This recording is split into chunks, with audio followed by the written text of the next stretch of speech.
مضمون Urdu second year میں آخری نظم قطعات ہے، جس کا تیسرا قطعہ انور مسعود نے لکھا داخلی برآمد کے عنوان سے۔ اجڑا سا وہ نگر کے ہڑپا ہے جس کا نام اس قریہ شکستہ و شہر خراب سے۔ عبرت کی ایک چھٹانک برآمد نہ ہو سکی، کلچر نکل پڑا ہے منوں کے حساب سے۔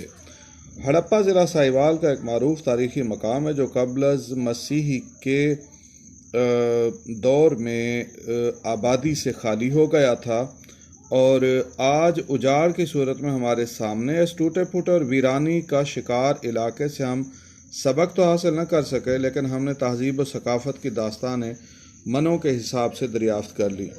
یہ قطعہ انور مسعود نے دور جدید کی تہذیب اور اس کے طور طریقوں پر طنز میں لکھا ہے۔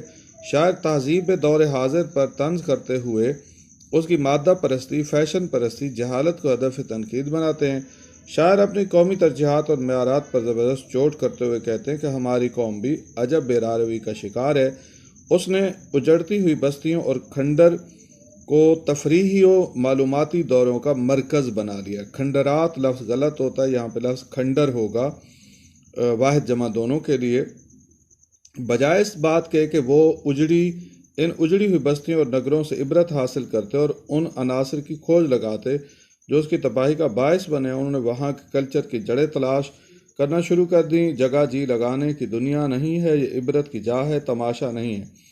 قرآن مجید میں ارشاد ہوتا ہے کہ تاریخ میں مذکورہ بے شمار بستیوں اور علاقوں کو وہاں کے لوگوں کی نافرمانی و بے راہروی اور مشرکانہ رسوم کی بنا پر صفحہ ہستی سے مٹا دیا گیا۔ ہنستے بستے شہر اس عتاب کی بنا پر زمین میں دھنسا دیے گئے اور ان پر کوئی آفت نازل کی گئی۔ ان کے آثار یا باقیات اس لیے بچ رہے ہیں کہ حضرت انسان اس سے عبرت حاصل کرے، مطلب یہ کہ ایسی حرکات کا ارتکاب نہ کریں جو انہیں تباہی کے دہانے پر لے جائیں۔ انسانوں کے برے افعال ہی تباہی و بربادی کا باعث بنتے ہیں۔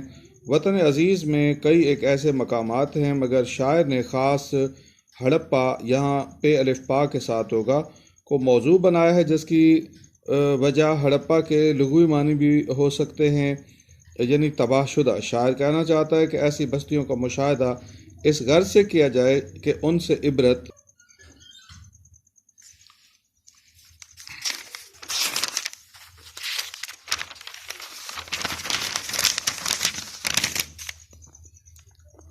حاصل کی جائے، مگر ہم نے وہاں کی کھدائی کر کے ہزاروں من مٹی کھود ڈالی اور کلچر نکال لیا ہے۔ شاعر اظہار تأسف کرتے ہوئے کہتا ہے کہ کیا ہی بہتر تھا کہ ہم اس سے عبرت حاصل کرتے۔ ایسے واقعات کو بیان کرتے ہوئے خدائے رحمان نے انسانوں کے لیے یوں ارشاد فرمایا، بے شک ہم نے ان قصوں کہانیوں کے اندر تمہارے لیے عبرت رکھی ہے۔